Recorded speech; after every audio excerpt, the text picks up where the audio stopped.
aí pessoal, tudo bem? Aqui é o Alejandro, eu sou o professor de vocês e estamos na lição de número 3 da última lição desse trimestre. O tema é a amizade de Jesus com uma família de Betânia. Na semana que vem já vai estar na próxima lição do próximo trimestre, o terceiro já. E por favor, estude, vai ser bastante interessante que eu vou trazer a aula aqui para vocês e ajudá-los. Fechou? Vamos lá, texto áudio. Ora, Jesus amava Marta e a sua irmã e a Lázaro. Verdade prática. Dentro da família, a amizade com Cristo evoca comunhão, conselho, simpatia e reciprocidade nos relacionamentos. Leitura diária. Deus falava com Moisés como um amigo. Abraão, o amigo de Deus. Jesus se fez amigo de publicanos e pecadores para alcançá-los. Isso aqui é muito legal. Quinta, Jesus trata seus discípulos como amigos. Sexta, Jesus trata a Lázaro como um amigo. Sábado, o amor de Jesus por Marta, Maria e Lázaro. Leitura bíblica em classe. Lucas 10. E aconteceu que, indo eles de caminho, entrou numa aldeia e certa mulher por nome Marta o recebeu em sua casa. E tinha esta uma irmã chamada Maria, a qual, assentando-se também aos pés de Jesus, ouvia a sua palavra. Marta, porém, andava distraída em muitos serviços e, aproximando-se, disse: Senhor, não te importas que a minha irmã me deixe servir só? Dize-lhe, pois, que me ajude. Continuação. E respondendo Jesus, disse-lhe: Marta, Marta, estás ansiosa e afadigada com muitas coisas, mas uma só é necessária, e Maria escolheu a boa parte, a qual não lhe será tirada. João 11. Ora, Jesus amava Marta e sua irmã e a Lázaro. Assim falou e depois disse-lhe: Lázaro, o nosso amigo dorme, mas vou despertá-lo do sono. Que fala sobre a ressurreição de Lázaro. Pergunta de conhecimento. Qual está certo, trabalhar para Jesus ou estar com Jesus? 2. O que fazer para ser amigo de Jesus? 3. Maria preparou Jesus para o seu sepultamento? Essas 3 perguntas aí para vocês poderem fazer para seus alunos antes de você começar a dar a lição, tá bom? Não é no final não, isso aqui é antes, para ver quem estudou e quem não estudou. Vamos para a famosa linha do tempo, o pessoal tem gostado demais da linha do tempo, gente. Vamos lá. Lázaro fica enfermo, é a primeira parte. Depois, Marta e Maria chegam para avisar Jesus: Jesus, o seu amigo está enfermo, vamos lá e tal, tenta ajudar ele, cura ele, tá? Depois, Jesus demora 2 dias para sair, ou seja, para de conta, a cidade aqui onde estou é Eunápolis. Aí Marta e Maria estão lá em Teixeira. Elas saíram de Teixeira, vieram aqui em Eunápolis e falaram: olha, o seu amigo, o nosso irmão, ele está enfermo. Só que eu sei que ele está enfermo, eu sei que eu posso curá-lo. Só que, ao invés de eu ir logo para lá, eu vou ficar aqui em Eunápolis mais 2 dias. A gente vai falar sobre isso depois. Jesus diz que salvará Lázaro, não fala para as irmãs, mas fala para os seus discípulos naquele momento. E um dos discípulos, que é Tomé, duvida e diz que eles morrerão. Ou seja, Jesus fala que vai salvar a Lázaro. Jesus fala explicitamente que Lázaro morreu e que ele irá salvá-lo, mas Tomé chega, não, nós vamos morrer e todo mundo vai morrer. E olha só o que Tomé fala, gente, é um absurdo.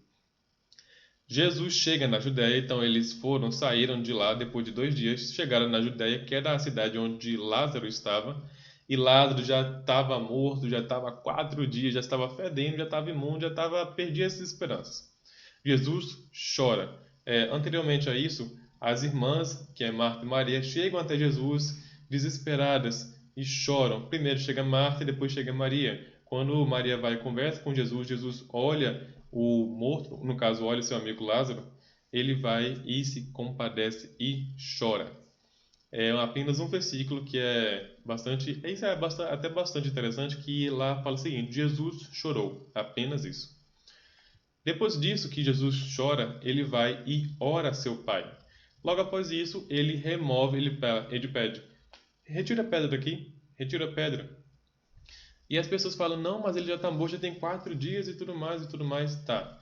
E ele vai e fala: Lázaro, vem para fora. E Lázaro vai e ressuscita. Talvez a minha câmera vai estar aqui e vocês não consigam ver direitinho. Eu vou só dar uma distanciazinha aqui para vocês conseguirem enxergar direitinho o Lázaro daqui. Aqui, o bonequinho Lázaro. Enfim, E lembrando, gente, vocês terão acesso a todos os slides, a tudo direitinho, para vocês entregarem para os seus alunos. Vocês podem, por exemplo, pegar essa imagem que eu disponibilizo no meu grupo privado no WhatsApp. Vocês vão, acessem lá, o meu grupo está aqui na descrição. E pronto, vocês terão acesso a tudo de antemão, ao invés de receber depois, né? Amigos de Deus. Quem foi os amigos de Deus? Números 12, 8. Com ele falo face a face, claramente, e não por enigmas. E ele vê a forma do Senhor, porque não temeram criticar meu servo Moisés. Essa aqui é uma passagem que a gente tratou nessa lição, que foi uma das lições para mim mais interessantes, que é o que? Onde Arão e a sua irmã Miriam vai e confronta a autoridade, a liderança de Moisés. E Deus chega aos dois de canto aqui e fala, para algumas pessoas eu falo em sonho e tal, falo em visão, mas para Moisés, com ele eu falo face a face, claramente, e não por enigmas. E ele vê a forma do Senhor. Gente, Moisés, íntimo demais, íntimo demais. É das maiores, tipo, intimidades, proximidades que um homem já teve de Deus. Foi esse cara. Outro cara, Abraão. Cumpriu-se assim a escritura que diz: Abraão creu em Deus e isso lhe foi creditado com justiça. E ele foi chamado amigo de Deus. Além de ser o pai da fé, o cara teve a moral de ser amigo de Deus. Enoque, que para mim, desde criança, eu sempre admirei esse cara, apesar de falar muito pouco sobre ele, em Gênesis 5:24 fala, uma das coisas que mais me deixa impressionado. Enoque andou com Deus, andar com Deus, e já não foi encontrado na terra, pois Deus o havia arrebatado. Gente, isso aqui é muito lindo, muito lindo. O cara estava andando com Deus e Deus falou, olha, você não tem como mais andar na terra não. A terra é um lugar onde infelizmente aconteceu o pecado e eu vou te tirar daqui, vou te trazer para perto de mim. Isso é algo muito lindo, maravilhoso. Quem me dera, oxalá, chegar nesse nível. Mas nada é impossível, né? Qual é a importância da amizade? Essa lição vai falar muito sobre isso. Olha só alguns pontos. Aumenta a expectativa de vida, você vive por mais tempo, a sua longevidade. Aumenta a saúde física e mental, diminui o risco de adoecer. Isso é verdade, viu? E por quê? Por quê? É porque quando você tem uma amizade, você fica mais feliz, mais otimista.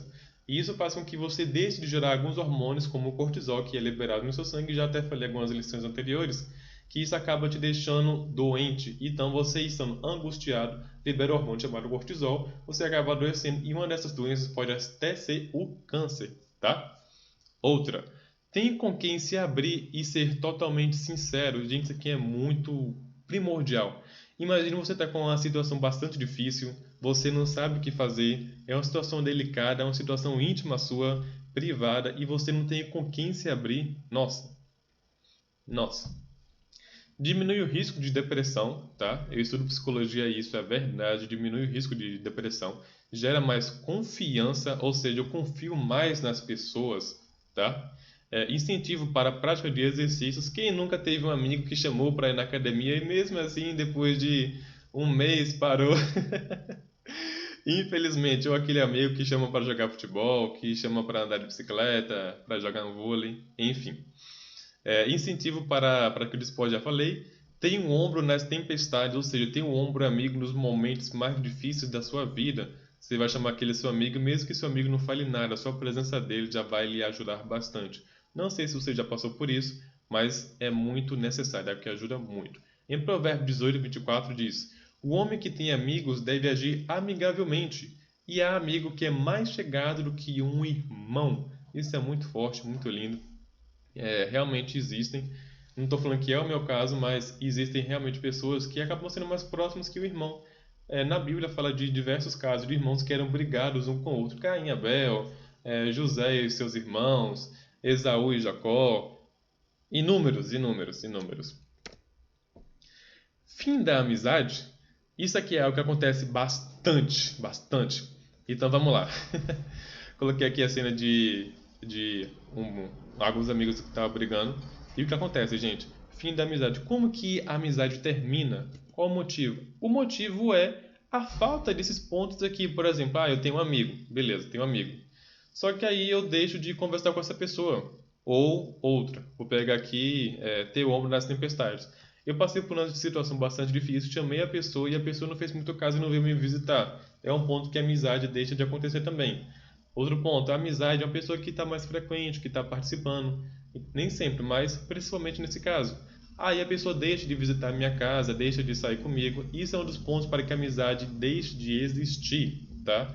E também um ponto muito forte que não está aqui também é em relação a emprestar dinheiro. Acredito que já deve ter acontecido contigo, tá? De você ter um dinheiro e o seu amigo falar, cara, Alejandro, me empresta aí, cara, uns R$ 500 e tal. Eu tô precisando, eu vou te devolver na semana que vem. Aí chega semana que vem, aí ô Alejandro, desculpa, cara, houve um imprevisto aqui, eu tive que usar para o meu filho que precisou e tudo mais e tal, tal, tal. E assim vai. E o dinheiro é um senhor considerado pela Bíblia, não é por mim. Porque lá fala, não pode adorar dois senhores, não pode adorar a Deus e a Mamon. Aqui a Mamon quer dizer dinheiro. E tem uma pergunta serenata que são as 7 atitudes que a gente comete que faz com que Deus não receba a nossa oferta. Por favor, vou deixar o link aqui na descrição também para que vocês possam assistir. É muito importante, muito importante. Fechou? Ok, gente, vamos prosseguir. Como ser amigo de Deus? Olha só o que Jesus fala em João 15,15. Já não vos chamo servos, porque o servo não sabe o que faz o seu senhor, mas tenho-vos chamado amigos, porque tudo quanto ouvi de meu Pai vos tenho dado a conhecer. Ou seja, o que a gente aprende aqui é o quê? É que Jesus dialogava com os seus discípulos, dialogava com os seus amigos. Porque aqui mesmo fala, é, porque tudo quanto ouvi do meu Pai vos tenho dado a conhecer. Ou seja, o que eu escutei do meu Pai eu estou passando para vocês, eu estou ensinando vocês, eu estou participando a vocês, eu estou presente, vocês andam comigo, eu ando com vocês e eu procuro ensinar vocês a todo momento. Ou seja, existe o diálogo para você, por exemplo, conhecer. Vou dar um exemplo aqui: conhecer. Não sei se você é casado, se está namorando, mas o primeiro passo é o diálogo, é você conversar. Não pode chegar um namoro sendo que nunca teve um papo. Então, a primeira coisa que acontece é realmente o diálogo. E algo que é muito forte, que faz com que ocorra grande divórcio, é o que? É a falta de diálogo. Tem algo que te incomoda na pessoa e você não sabe conversar, você conversa de forma agressiva, você quer apenas colocar a sua opinião, apenas a pessoa está errada, você é o sertão e tudo mais, o orgulho predomina, a soberba também. Então, tudo isso são pontos em que o diálogo tem que existir, mas é um diálogo agradável, é um diálogo de Jesus, é um diálogo que tem os frutos do Espírito, né, gente? Pelo amor de Deus, tem que ter mansidão, tem que ter temperança, tem que ser tardio em irar. Então, se eu for ter um diálogo que eu sou rápido de irar, é melhor não ter. Não é à toa que a palavra fala em Tiago que a liga com pessoa é mortal. Com ela bendizemos a Deus e também amaldiçoamos o nosso irmão. E isso não deve acontecer. Então, a gente tem que usar sabiamente a nossa língua, tá? Quais são as nossas práticas? Como que eu faço para ser amigo de Deus? Vamos lá. Nosso checklist. Estamos colocando o reino de Deus em primeiro lugar nas nossas vidas. Isso aqui está escrito em Mateus, que quando fala, não se preocupeis com o que há de vestir, com o que há de beber, com o que há de comer, apenas coloque o reino de Deus em primeiro lugar. Isso aqui é primordial, que está vinculado à confiança que vamos falar daqui a pouco. Estamos lendo a Bíblia, a carta de amor que Deus deu para nós e que a gente tem que ler regularmente. Gente, a Bíblia é a palavra de Deus. Você não, possivelmente não sabe, mas em vários países como que está na janela 10 por 40, depois você pode colocar até no Google. E vou até colocar aqui agora para você ver.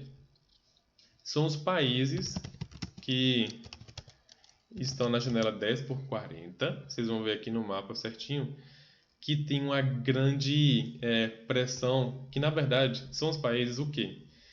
Que querem matar os cristãos. São os que não aceitam mesmo. São aqueles que matam, que normalmente existe terrorista, que olha, você tem que negar Jesus, que não é permitido entrar a Bíblia. O primeiro acredito que seja a Coreia do Norte. Aqui, ó. Países da janela 10 por 40 são esses daqui. É essa área aqui, tá? Então são áreas fortíssimas, que a gente tem que tomar bastante cuidado e agradecer a Deus, agradecer muito a Deus por não morarmos em países como esse. Imagina aí a Bíblia que você tem direito a ler todos os dias. A pessoa às vezes tem uma página da Bíblia rasgada. E eu não estou falando mentira, não. Eu conheço, a minha família, meus pais são líderes de missões. A gente conhece missionários que ficam na África, que pessoas são mortas porque aceitam a Jesus, pessoas são mortas porque pregam a palavra de Jesus e tem uma Bíblia como é um absurdo, entendeu? É, qual é que está em primeiro lugar, gente? Acredito que seja a Coreia do Norte. Mas enfim, eu não vou pesquisar isso agora para a gente não perder nosso tempo. Vamos continuar. Tá, Bíblia. Terceiro, construindo hábitos de oração, como Jesus fazia. Estamos fazendo isso? Gente, Jesus orava e Jesus era Deus. Ele é o Verbo, ele é Deus e ele orava. Isso é um tapa na cara da gente. Poxa vida, Jesus precisava orar? Gente, ele orava. Ele era o próprio Deus, ele tinha ligação direta com seu Pai. E a gente não ora. E como que a gente quer sobreviver? Isso é um absurdo. Quantas vezes estamos agradecendo a Deus por tudo que nós temos? Quantas vezes a gente está fazendo isso? A palavra fala em tudo da graça. Mas, poxa vida, eu só sou grato a Deus se eu estiver com dinheiro no bolso. Eu só sou grato a Deus se minha despensa estiver cheia. Eu só sou grato a Deus se eu estiver com saúde. Mas pega a visão de Jó. Deus me deu, Deus tomou. Bendito seja o nome do Senhor. Estou agradecendo a Ele. Independente da situação em que eu estou, seja grato, pelo amor de Deus. Isso vai fazer até com que sua vida financeira mude. É um dos 7 pontos em que eu tinha comentado no vídeo para que Deus aceite a sua oferta. É a gratidão, tá? Bom, bota isso na sua cabeça. Estamos buscando o fruto do Espírito. A palavra fala que existem os frutos do Espírito. Não é que a nossa logomarca, que se chama frutificados, é em relação ao fruto do Espírito. São pessoas que têm o fruto do Espírito dentro de si, que não é que é uma laranja, que a explicação a palavra fala, buscai o fruto do Espírito, só que são vários, né? Então, o que a gente aprende? Aprende que o fruto do Espírito é uma laranja e cada um é como se fosse um gominho de, vamos dizer assim, de uma tangerina, né? Não sei o que fala na sociedade, tem gente que fala pocã e tudo mais, mas enfim, é isso que é a nossa logomarca e é isso que ela simboliza. A adoração é um estilo de vida constante. Você, por acaso, adora a Deus, que está ligado também a seu agradecimento. Você tem o costume de adorar Ele, de estar no culto, estar concentrado. Tem até um vídeo que eu postei hoje nos stories do nosso Instagram, do Frutificados, que é o cara falando o quê? Se você for para a igreja para ficar mexendo no celular, não vá à igreja. Se você for para a igreja para ficar pensando em outra coisa, não vá. Se você for para ficar distraído ou para olhar a roupa do irmão, para conversar, por favor, não vá. Não vá. Porque você vai estar indo, vai estar acostumado, vai achar que vai estar adorando a Deus, vai achar que vai estar fazendo muita coisa para Deus, mas na verdade você não está fazendo nada. O que Deus quer é intimidade, tá? É o que Maria fez, intimidade. Nós confiamos em Deus quando estamos no deserto, ou seja, no momento de dificuldade a gente confia nele. No momento em que está faltando comida, está faltando pão, está faltando o gás, está faltando energia, está faltando água, você por acaso confia nele, que você confia, você tem fé o suficiente, porque a palavra fala, sem fé é impossível agradar a Deus. Fé é confiança. Acredito que se o seu melhor amigo chegar, Alejandro, eu vou te dar uma camisa no seu aniversário, que é dia 13 de junho, anotem aí. Eu vou te dar a camisa e tal, que você foi e gostou no seu aniversário. Poxa vida, quando chegar o meu aniversário, eu posso não estar esperando presente de ninguém, mas daquele meu amigo que prometeu, falou para mim que daria, eu vou acreditar que ele vai dar, porque, poxa vida, eu confio nele. Mas e Deus? Deus que é Deus que pode todas as coisas, o possível e o impossível. E muitas vezes Deus testa a nossa fé para saber se nós iremos confiar nele ou não. E na maior parte, se fosse uma prova de 0 a 10, poxa vida, que nota você teria? Você estaria confiando? Você pelo menos passaria nessa prova? É uma pergunta que dá para você saber se você está sendo amigo de Deus ou não. Outra, estamos nos renunciando e jejuando como oferta de sacrifício? A gente tem que renunciar ao nosso corpo, que é o quê? Renunciar às nossas vontades. Eu estou com vontade de fazer tal coisa. E essa tal coisa não agrada muito a Deus, então eu vou renunciar. Uma forma de renúncia também é um jejum. Estou renunciando o meu alimento, me sacrificando para agradecer a Deus. Eu estou fazendo isso porque eu sou grato a Ele, porque Jesus merece. E é isso que você tem que fazer, gente. É assim que você vai se tornar amigo do nosso amado e maravilhoso Jesus Cristo, o qual morreu na cruz para nos dar a vida. Vamos continuar, que essa lista está muito interessante. Gente, você tem tempo para tudo, mas para Deus não tem? Primeiro, o que eu quero falar para vocês é o seguinte: acordem, leiam a Bíblia, façam isso com constância, tenham esse hábito, pelo amor de Deus. E depois vocês podem fazer uma caminhada bem legal e tal, vocês podem caminhar. Depois trabalhem. Que a gente tem que fazer isso, né? Tem que fazer mesmo. Depois você vai à noite, você assiste um filme e tal, tranquilo com a sua família. Mas o principal começa com Deus. A primeira coisa que você tem que fazer tem que ser com Deus. E a última também tem que ser com Deus. Tá bom? É no seu levantar e no seu deitar. No seu levantar, faça um devocional, acorde mais cedo. Se o seu trabalho é às 8 horas, acorde aí às 6h30, leia a palavra, faça uma oração tranquilo. E no final, vai e faça a mesma coisa, por favor. E ensine os seus filhos este hábito, tá? Muito importante. Eu mesmo estou fazendo com meu filho agora. Qual está certo? Trabalhar para Jesus ou estar com Jesus? Isso aqui remete muito à relação de Marta e Maria. Marta estava trabalhando, ela procurava ajudar Jesus com a forma de hospedagem. Ambas queriam agradar a Jesus. Só que Marta foi através de arrumar a casa, eu quero hospedar Jesus da melhor forma possível, uma comida e tal, tudo certinho. Mas Maria procurou estar apenas aos pés de Jesus e escutá-lo e estar lá e admirá-lo e tudo mais. Ok, qual que está certo?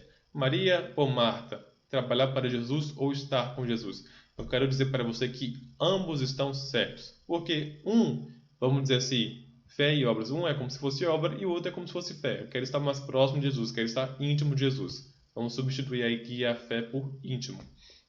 Então, Maria, ela queria estar íntima de Jesus, mais próxima dele, em comunhão com ele. E Marta queria estar, no caso, trabalhando para Jesus. Mas o que é que vai entrar aqui neste caso? Por que Marta ficou considerada como errada? Porque ela estava distraída, ou seja, ela poderia sim estar trabalhando, não tem problema algum, o problema não foi esse. Mas o caso foi que ela estava distraída, ela estava muito sobrecarregada e lhe socorro da parte principal, que é o que? Estar em comunhão com Jesus. É isso que não pode acontecer. Eu querer trabalhar, estou na igreja trabalhando, só que Jesus não eu não estou ligado com ele. Na palavra de Lucas 10:42 fala o seguinte, ó: todavia apenas uma é necessária. Maria escolheu a boa parte e essa não lhe será tirada. O que isso quer dizer, gente? Olha só que legal. Quando fala que essa parte não será tirada, representa o quê? Representa que se eu estou trabalhando para Jesus hoje, eu sou obreiro e tal, eu sou líder de jovem e eu faço isso. Isso será tirado de mim, porque quando eu for para o céu, eu não vou ser mais líder de jovem, mas a comunhão, que é o que Maria escolheu, que é ser íntima, que é adorar, que é estar presente perto dele, isso sempre existirá, porque quando formos para o nosso céu, vamos adorar a nosso Jesus, vamos falar santo, santo, santo é o Senhor dos exércitos. E isso vai ser o maior prazer, e isso nunca nos será tirado. O prazer de poder adorar a Deus com nosso corpo, alma e espírito. Amém? Então o que eu coloquei aqui as obras serão cessadas. A obra é para quem está aqui na terra, tá? Porque depois a gente pega o nosso galardão e quando chegar no céu é apenas adoração. A adoração é permanente. Amém? Continuando, não busque aplauso, gente, pelo amor de Deus. O aplauso quando, tipo assim, eu tô aqui na igreja e eu vou fazer essa obra aqui porque eu vou receber aplauso do pastor presidente, ele vai ficar muito feliz de mim, eu vou conseguir o cargo de presbítero porque eu tô cansado de ser diácono. Eu quero fazer isso para Deus. Não, eu tô fazendo isso aqui para Deus, eu tô liderando os jovens aqui, eu vou me aparecer aqui, é para Deus. Só que na verdade isso aqui é um egoísmo seu. Você está fazendo para Deus, só que na verdade você está totalmente longe de Deus, tá? Independente de você estar na igreja fazendo algo para Ele, não quer dizer que você está perto dele. Por acaso, aqui botei outro exemplo, obras sem fé. Acontece muito, por exemplo, o pastor ou o líder de algum grupo, enfim, não importa, jovem, adolescente, senhora, senhor, está lá. Ele é líder, só que ele não pratica. Tipo, eu quero que vocês vão para a igreja para que vocês possam orar, só que eu não vou orar com eles. Então, é totalmente diferente. Jesus, não, ele falava, na verdade, ele fazia e ensinava. Ele orava e falava para eles orarem também. Jesus jejuava e eles aprendiam a jejuar. Então Jesus era o próprio exemplo. Ele fazia as obras e ele tinha total comunhão com Deus. E é o que nós temos que fazer, tá bom? E como que consegue comunhão? A partir daqueles passos que a gente falou. Oração, jejum, confiar em Deus, tá? Renunciando. Delegue. Olha só que importante. Em Lucas 10:41 fala: E respondendo Jesus disse-lhe: Marta, Marta, estás sobrecarregada e ansiosa com muitas coisas, mas uma só é necessária. Que no caso da comunhão que Maria estava tendo com Jesus. Mas o que eu quero focar aqui é: Marta estava sobrecarregada e ansiosa. Gente, nesse tipo de situação, claro que Marta queria a ajuda de Maria, mas nesse caso não era necessário. O que é que era para Marta fazer? Era para Marta se juntar com Maria para adorar. Ou então ela poderia sim estar fazendo um serviço de casa, mas estar focada na comunhão com Jesus também. Eu estou falando e repetindo para vocês, o erro não foi dela estar fazendo serviço de casa, mas foi o fato dela estar distraída, sobrecarregada, ansiosa. E quando nós estamos sobrecarregados e ansiosos, não sei se já aconteceu com você, mas é muito comum da gente chegar do trabalho cansado, chegar em casa e a cabeça está quente, a gente só quer tomar banho e deitar no sofá, dormir, relaxar. Aí a gente não consegue nos concentrar em nada. Então foi isso que aconteceu com Marta. Ao invés dela focar no principal, ela acabou se sobrecarregando e acabou deixando o principal. É isso que acontece conosco muitas vezes. É isso que nos faz deixar de ir para a igreja. Ah, fala, não, vida, eu estou muito cansado, não vou para a igreja hoje não, porque acabei de chegar do trabalho, estou cansado, estou sujo, tenho que tomar banho e tal, tal, tal, tal. Não tenho roupa. É o que acontece muito, porque nós damos muitas desculpas. É por isso que eu coloquei aqui? Olha só, olha só. Deixa eu voltar, deixa eu voltar, deixa eu voltar, deixa eu voltar. Você tem tempo para tudo, mas para Deus não tem? Então, gente, vamos priorizar o reino de Deus, colocar Deus em primeiro lugar, tá bom? Como ele fala, vamos colocar Deus em primeiro lugar. Uh! Ser amigo de Deus não é fácil não, gente, para ter esse cargo aí, para Abraão conseguir esse cargo, não foi moleza. Então vamos delegar, tá bom? Você que é líder, procura delegar. Se você está sobrecarregado, tipo, eu conheço pessoas que, a propósito, tipo, é líder de um departamento, a pessoa acabou se sobrecarregando, a pessoa não dava conta, a pessoa, tipo, fazia tudo sozinha, e isso não dá certo. Existem muitas pessoas que acabam entrando nessa enrascada. E, poxa vida, eu tenho que fazer o quê? Eu tenho que arrumar pessoas, eu tenho que conversar com o pastor, preciso de mais pessoas para vir aqui me ajudar e tal, tal, tal, porque você não pode se sobrecarregar de algo e deixar sua família de lado. Você não pode se sobrecarregar e acabar deixando a sua adoração limpa e pura por conta de algo que está te sobrecarregando, te deixando ansioso, tá? Vamos pular de assunto. Jesus chorou. João 11:35. O que a palavra fala com relação a isso? Por acaso, Jesus é a verdade e com ele apenas há alegria? Sim, no céu apenas haverá alegria? Sim, tá bom? Isso é a mais pura verdade. Todavia, enquanto estamos aqui na terra, o que é que Jesus fala que a gente faça? Chorem com os que choram. Jesus vai e pede para que a gente faça o quê? Para que a gente possa estar com as pessoas, dar comunhão, acolher o sentimento das pessoas. E Jesus estava lá, era o seu amigo, posso dizer que era basicamente o melhor amigo dele. Mas não vou afirmar isso é apenas algo da minha opinião. Mas enfim, era amigo íntimo de Jesus e ele estava morto. E quando Maria chega e ele vai e olha para, vamos dizer, né, o Lázaro, o qual estava morto, ele chora. E apenas um versículo, em 11:35 no livro de João, fala: Jesus chorou. E por favor, gente, quando vocês entrarem nessa situação de ver alguém estar em um velório, não fala para o pessoal, vai ficar tudo bem, tal. Apenas seja um ombro amigo. Esse ombro que eu tinha falado anteriormente que um amigo necessita. Esteja com ele presente neste momento, tá bom? Procure evitar as palavras, porque às vezes as palavras podem acabar chateando. É um momento muito delicado. Gratidão. Isso aqui é algo muito legal e vocês vão ver agora. Gratidão. Logo após que Lázaro foi ressuscitado, o que acontece? Jesus estava próximo de ser crucificado, tá? Qual é a ordem? Para eu poder explicar melhor. Marta e Maria e Lázaro abrigaram a Jesus e aconteceu aquela situação de Jesus falar: Marta, Marta, vocês estão muito sobrecarregados e tudo mais. Tá. Depois disso, elas foram e falaram que Lázaro estava enfermo. E Jesus foi até a Judéia e ressuscitou Lázaro. E depois de um tempo, são 3 episódios. Primeiro na casa deles, depois ressuscita Lázaro e depois Maria vai e se encontra com Jesus próximo da sua crucificação, que é essa situação aqui agora. E o que acontece? Ela vai, entra na casa e pega o perfume e quebra e derrama aos pés de Jesus, derrama em Jesus e o enxuga com seus cabelos. Essa passagem todo mundo conhece, mas vamos aprender alguns pontinhos. Este perfume, que chama perfume de nardo, é muito caro. Não se achava em Israel, ou seja, não se acha em Israel.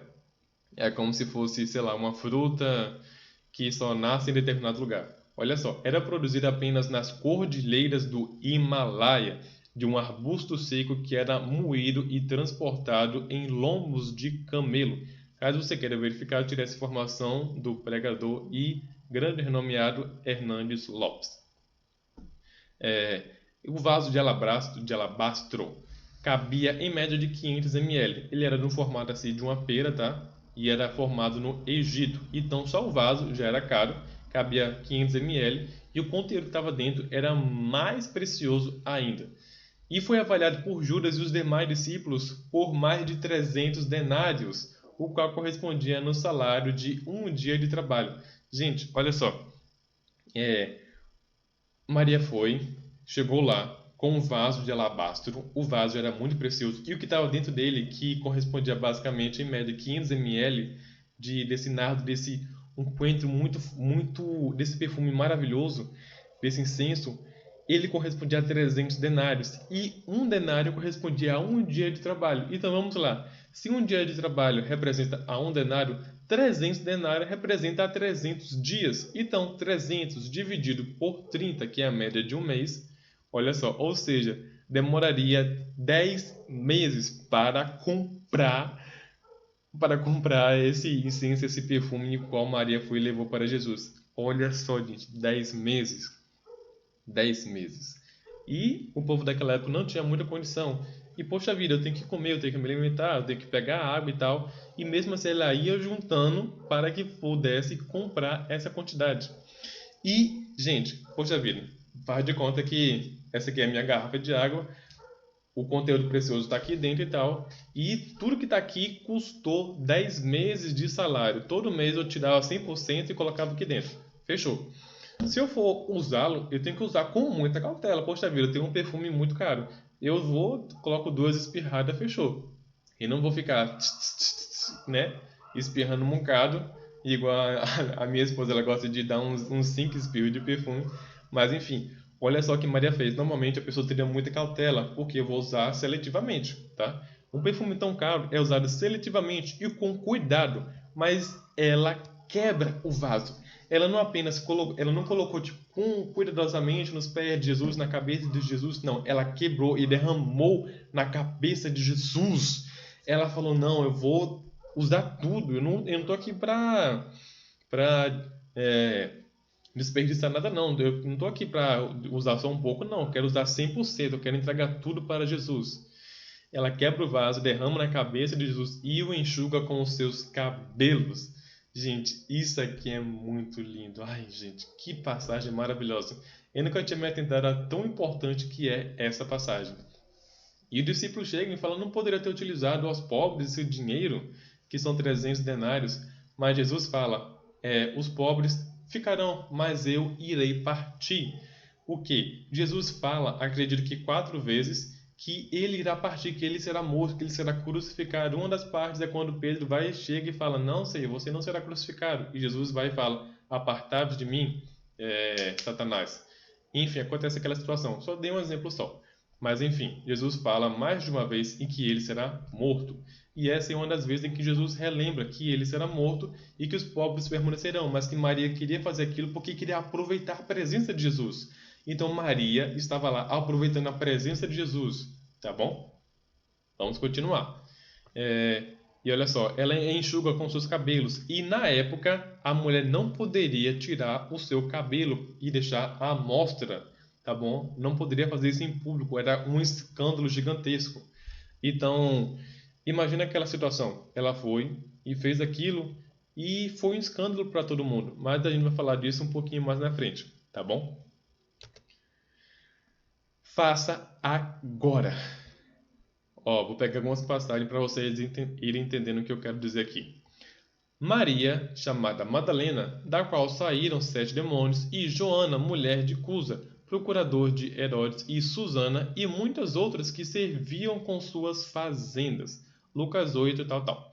Enfim, essas mulheres e muitas outras serviam a Jesus com as suas fazendas, então elas eram patrocinadas do ministério de Jesus. Elas patrocinavam o ministério de Jesus. Ou seja, contribuir com as fazendas é contribuir financeiramente.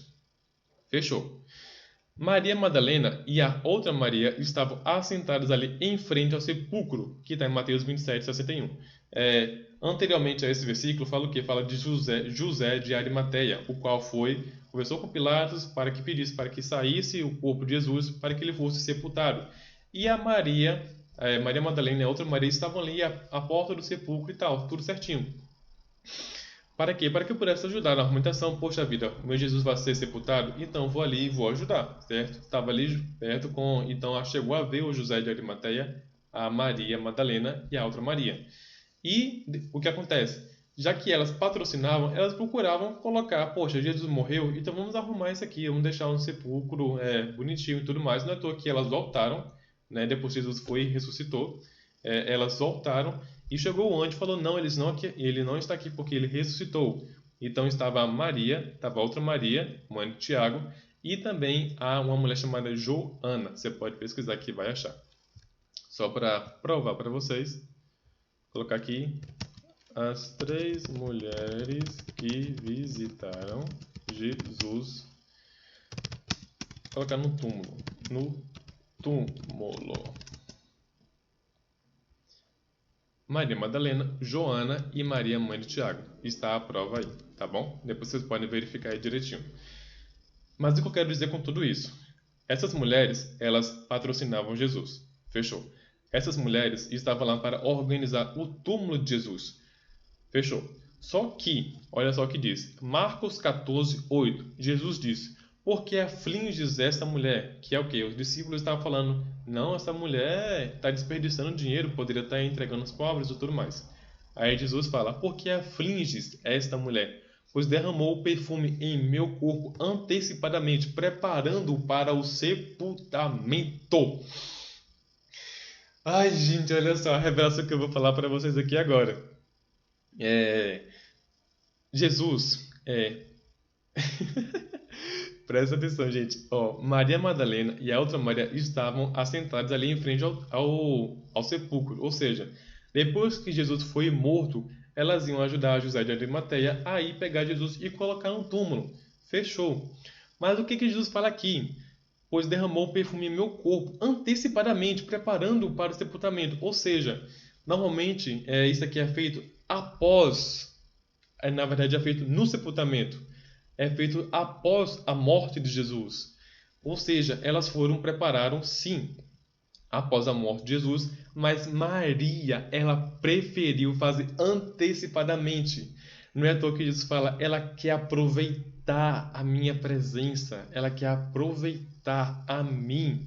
Por quê? Porque os pobres, que poderiam dar esse dinheiro aos pobres, eles vão permanecer aqui na terra sim, mas eu irei partir. Os discípulos não conseguiram entender isso antes, mas Maria já tinha entendido. Ela sabia que o seu mestre, ela estava fazendo ali, ela estava fazendo aquele gesto como, Jesus, eu sou grata a Ti por tudo, eu sou grata por ter estado na minha casa, eu sou grata por ter ressuscitado meu irmão, eu sou grata por todos os milagres que o Senhor fez na minha vida. Eu sei que está quase na sua hora de partir, eu quero aproveitar todos os segundos da minha vida perto de Ti. Então, gente, eu quero que você abra a mente e pense no seguinte.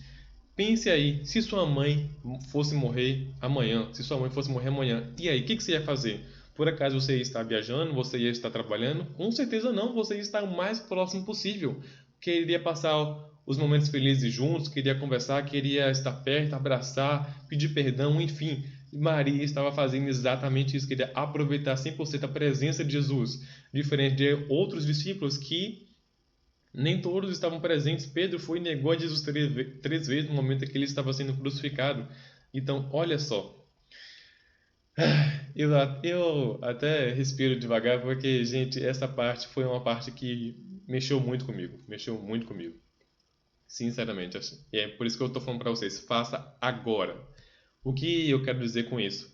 Se for amar, ame agora. Se for pedir perdão, peça perdão agora. Não espere chegar o sepultamento, não espere chegar no velório para você ir entregar flores para sua mãe, sendo que você não entrega hoje. Não espere chegar no velório para você ir pedir perdão, sendo que ela não estará lá para escutar. Fale agora. Se você por acaso está com rancor contra um amigo seu que era íntimo e agora não é mais íntimo, liga para ele e mesmo se você estiver certo, fala: amigo, me perdoa, eu quero estar mais próximo de você, eu quero que a gente volte o relacionamento que a gente tinha antes, pelo amor de Deus, gente. Vamos resolver os pontos que estão pendentes, não empurre com a barriga, não finja que você esqueceu, não finja que você jogou no mar do esquecimento como Deus faz. Não, você errou, tem alguém contra você, tem alguém que está chateado com você, procure resolver, tá bom? Mas se por acaso você quer resolver, essa pessoa não quer resolver, ok, você fez a sua parte, mas faça pelo menos o que Deus pede para você fazer, tá bom? Tenta resolver essa situação, mas faça agora. Vamos lá. Casamento, dracma. Ainda referente a Maria, Judas e os demais discípulos falam que aquele perfume maravilhoso, junto com o vaso de alabastro, na verdade o perfume vale em média de 300 denários. E o denário é a mesma coisa que dracma, tá? Vou provar para vocês de novo. Ó, dracma e denário. A dracma é igual ao denário. Pronto, é isso que importa. A dracma é igual ao denário. Então, o que eu quero dizer a gente sabe da dracma perdida e o que era usado na dracma perdida. Ela pegava a dracma e usava no seu casamento. Então, o que eu quero dizer para vocês é, a mulher, quando chegava nos 15 anos de idade, ela já tinha aquela visão de juntar o dinheiro que ela tinha, que era bastante suado, o dinheiro era muito difícil naquela época, ainda mais para esse povo que não tinha bastante condição. Então elas iam, juntavam para que no dia do seu casamento usasse as dracmas, usasse os denários. E Maria decidiu usar tudo, todo o dinheiro que ela tinha, todas as dracmas que ela tinha.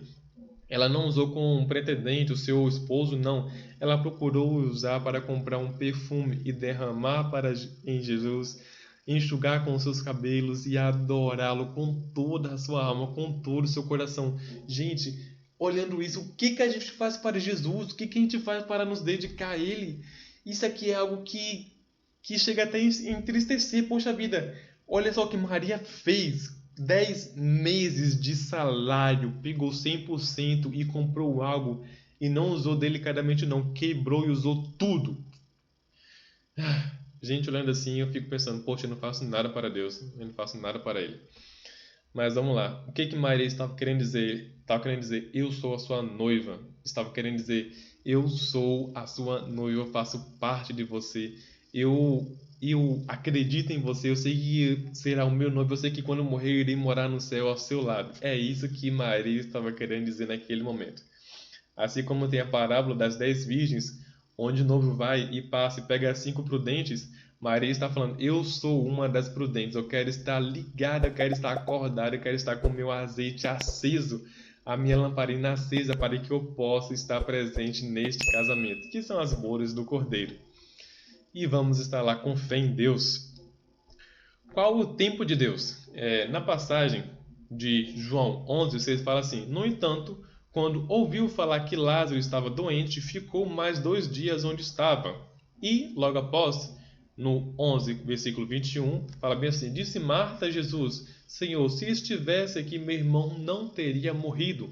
Tá? Marta fala isso e logo após Maria também fala, logo após se ajoelhar e prostrar diante de Jesus. Mas qual a situação aqui? É que elas deixam claro para Jesus que se você por acaso não tivesse lá enrolando durante os 2 dias e tivesse vindo na hora que eu te falei, teria acontecido um milagre e ele estaria vivo agora. Então elas não estavam acreditando, elas não tinham fé que Jesus tinha poder para curar. Tá? Era exatamente isso, falando de boca aberta, falando na lata, era isso que estava acontecendo. Fechou? Da mesma forma como Tomé desacreditou quando Jesus falou abertamente que Lázaro tinha morrido e que ele seria curado por Jesus, Tomé chegou e falou que não, negou e falou que Jesus não iria curar, que na verdade todos iriam morrer. Enfim, quem somos nós para julgar, né? Não, o que a gente faria naquela situação? Porque hoje a gente conhece a história toda completa, tudo bonitinho, mas naquela época é diferente. Mas enfim, esse não é o ponto agora. O ponto é, Jesus decidiu ficar lá por 2 dias. E, gente, Jesus sabia que Lázaro tinha morrido. Não é à toa que as irmãs chegam e falam que Lázaro está enfermo. E na passagem, ele deixa claro para os discípulos, Lázaro morreu, tá? Lázaro morreu. Então, logo após esse tempo que elas foram, já saíram, passou um tempo e Jesus fala que ele tinha morrido e que ele iria curar. Mas o que acontece? Enquanto esse tempo que eles estão indo para a Judéia, que é o lugar onde Lázaro está enterrado não, né? No túmulo, que é de pedra, elas estão em pranto e Jesus está no caminho. E se ele fosse antes, sim, teria curado tudo certo. Mas Jesus vai e fala quando chega lá. Isto está acontecendo para que seja anunciado a glória de Deus. Isso está acontecendo para que o nome do Senhor seja glorificado. Então, o que acontece, gente? Se Jesus tivesse ido antes, não teria acontecido esse milagre. Elas não teriam presenciado o grande milagre, porque elas estavam esperando sim que Jesus fosse anteriormente e que fosse curado, mas elas não estavam esperando de forma alguma que Lázaro fosse ressuscitado. Poxa, o cara morreu 4 dias de morto e voltou à vida. Pelo amor de Deus, né? Enfim, o que eu quero deixar claro é, muitas das vezes nós pedimos algo para Deus falar, ah, Senhor, eu quero uma esposa, ah, Senhor, eu quero um carro, eu quero uma casa, eu quero, eu quero, eu quero, eu quero. E por favor, estou precisando para ontem, viu? Olha, tá aqui a hora, estou olhando aqui no meu relógio, agora são 9h50. E eu estou precisando disso aqui para amanhã de manhã, pode ser? E não acontece dessa forma. As coisas com Deus são no tempo de Deus. Deus é o nosso Pai onisciente, onipresente e onisciente, onipresente e onipotente. Ele sabe de todas as coisas. Ele está aqui e também está no futuro. Então ele sabe que se por acaso acontecer do meu jeito, não vai dar certo. Alejandro, eu sei que se você por acaso for casar com uma mulher agora nessa idade não vai dar certo. Eu sei que se você for casar depois não vai dar certo. Então eu vou colocar a mulher na sua vida na hora certa. Você vai casar na hora certa, vai ter o filho na hora certa. Vai ser tudo conforme eu quero. Mas, por acaso, as coisas podem sair da ordem se eu for acabar, sei lá, casando com a mulher errada, casei com a mulher do mundo, acabei tendo filho ou tive filho antes, enfim. As coisas podem sair porque eu tenho o meu livre-arbítrio. Então, Deus escreveu uma história para mim, mas eu posso pegar e escrever. O que acontece? Como que é a nossa vida? Jesus dá um lápis para a gente. E ele vai falando, olha, você vai escrever bem assim agora, você vai escrever que você vai casar hoje. Então, acontece o casamento hoje. Mas se eu quiser, eu posso colocar meu casamento antes, porque sou eu que decido. Eu tenho o meu livre-arbítrio. Claro que tem coisas que Deus coloca a mão forte e as coisas acontecem exatamente do jeito dele. Sim, tá? Mas eu tenho o meu livre-arbítrio e eu escolho pecar ou seguir os caminhos de Jesus. Tem coisas que Jesus faz por misericórdia dele mesmo. Porque se dependesse da gente, se dependesse de mim, eu nem estaria vivo mais. Dinâmica. Em Eclesiastes 4:12 diz: um homem sozinho pode ser vencido, mas dois conseguem defender-se. Um cordão de 3 dobras não se rompe com facilidade. Mas, da mesma forma, as más conversações corrompem os bons costumes. E o que está querendo dizer aqui? Quer dizer que se eu tenho uma amizade boa, fechou. Se eu tenho um cordão de 3 dobras, vai ser mais difícil de quebrar. Se eu tiver um amigo, vai ser mais fácil de vencer. Mas se eu tiver um amigo que na verdade não é amigo, que é uma má conversação, ou seja, que é uma má companhia, eu vou cair. Se eu estou na presença de Deus, eu vou acabar desviando. Se eu por acaso não bebia, eu vou passar a beber. Se eu não passava a usar droga, eu vou passar a usar. Porque a má amizade, meu irmão, é algo que cai em cima e que é o principal ponto para que a pessoa possa desviar. Por exemplo, você pode pensa aí em algum erro, algum pecado que você comete. Muito provavelmente que a maioria desses pecados que você comete é por conta de alguma influência. Não necessariamente seja um amigo físico, mas talvez você pegue seu celular, olha muitas pessoas fazendo e tem curiosidade e acaba fazendo também. Então a influência não é só de pessoa física, mas também da área virtual, tá? Qual é a atividade? Verifique se as suas amizades, você vai pensar aí, suas amizades. Fulano, fulano, fulano. Se essas amizades te guiam para as coisas de Deus ou não. Escreva no papel o assunto que conversa com seu amigo, onde vocês frequentam, o que vocês fazem juntos. Então, poxa vida, o que a gente conversa? A gente conversa sobre jogo de videogame e tal. Onde a gente frequenta? A gente frequenta muito shopping.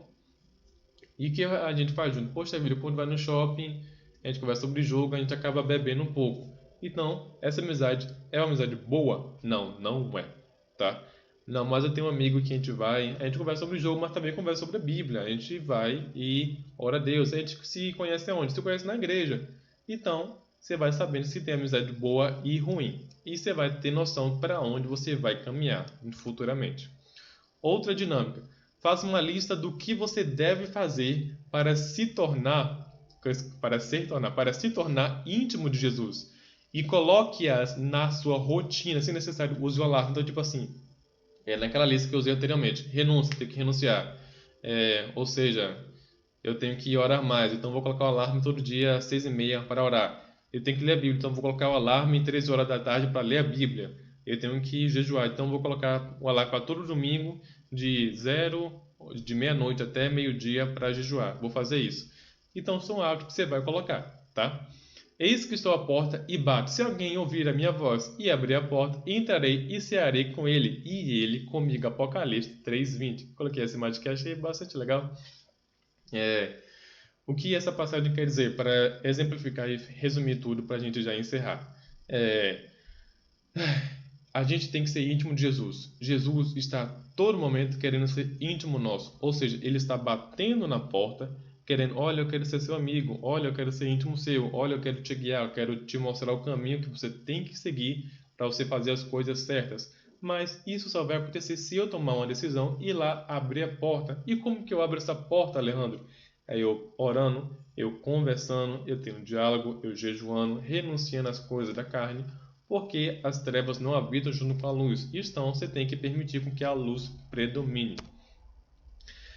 Pergunta da Serenata. Pergunta da Serenata. Gente, chegou a hora, pergunta da Serenata, e vai ser bastante legal, olha só.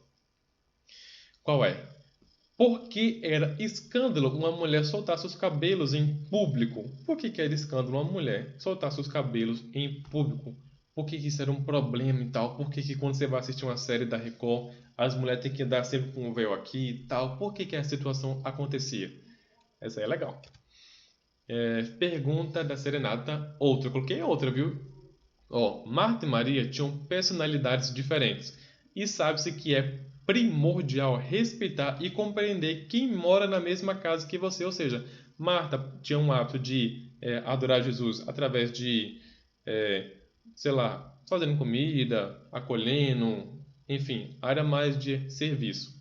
Mas a Maria tinha uma forma diferente de adorar a Deus, que era mais estar próximo dele. A gente pode colocar assim dessa forma. Então, qual é a pergunta? Quais são as 5 linguagens de amor? Existe um cara chamado Gary Chapman, ele é um americano dos Estados Unidos, e o que acontece? Ele fez esse livro, e esse livro é primordial, até já preguei sobre ele, e a gente vai falar sobre ele, vai ser primordial. Isso é importante para quê?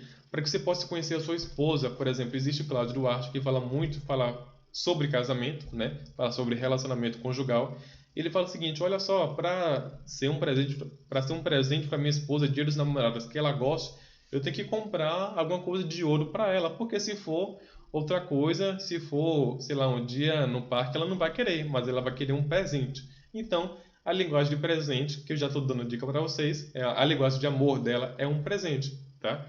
Então, são 5. Quais são as 5? E fale um pouco sobre elas. Então, isso daqui é uma pergunta que você vai colocar na sua sala para que a pessoa no dia da EBD, quando finalizar, possa responder. Se responder certinho, você dá uma serenata para ela, tá? Então, essas 2 perguntas que eu vou deixar disponível no domingo à tarde. Minuto EBD, o que você achou de mais interessante? Eu, principalmente, achei muito legal a parte da Maria, sobre ela querer dar de tudo para Jesus, dela se considerar noiva de Jesus, dela pegar aquilo e preparar Jesus para o seu sepultamento, porque ela sabia que Jesus partiria. Para mim, essa foi a parte primordial. A próxima lição, gente, vai ser essa daqui. Esses aqui são os temas da próxima lição, tá bom? A igreja diante do espírito da Babilônia, enfim. Esses aqui são os temas, você pode dar pausa aqui no vídeo, não vou ler tudo para não atrasar. Essa lição foi lição cheia, demorou até um pouquinho, mas foi muito rica. Eu, sinceramente, gostei bastante. Para encerrar esse trimestre, achei muito massa. E a próxima lição não vai ser diferente. Vou pegar assuntos vou pegar assuntos complementares para que possa aprofundar e deixar a nossa vida cada vez mais cheia e que você possa passar isso para seus alunos, tá bom? Vai falar também um pouco sobre a área transgênero aqui, fala sobre a homossexualidade, né? Nesses pontos que acontecem muito na atualidade e como que nós temos que agir diante dessa situação com nossos filhos, diante da igreja e tal, como que a gente tem que viver e conviver com isso. Então, por favor, estude-me, é o que a lição pede para vocês, tá? Um abraço para vocês daqui do professor Alejandro e tchau, tchau!